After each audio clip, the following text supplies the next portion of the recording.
توی نروژ خیلی از فروشگاه‌ها فروشنده ندارن، درش قفل دوستان. من با ساعتم این در رو باز میکنم و میرم تو. ببخشید اینجوریه، باید بکشیم.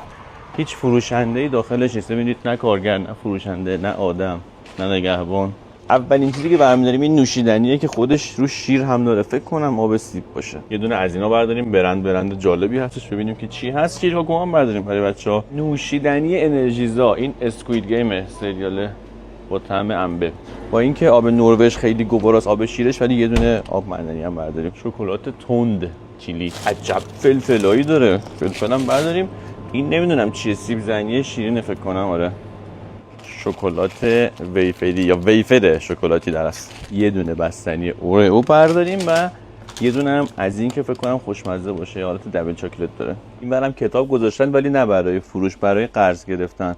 تنها چیزی که از شما میخوان اینه که یا کتابو برگردونید یا اینکه یه کتاب دیگه به جاش بعداً بیارید بذارید.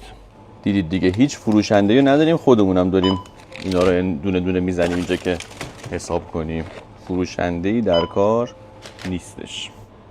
یه دونه بگم که برداشتیم و پرداختش کنیم. پول کارگر دیگه نمیدن، کارگر و فروشنده. رسید و اسکن میکنید و در باز میشه و میرید بیرون. دیدید که هیچ کسی نبودش. به همه اعتماد دارن. یه مقدارم به دوربینای فیلم برداری اعتماد دارن. بارون شد. بریم ماشینمون تو برق دوستان، ببینم شارژ شده یا نه.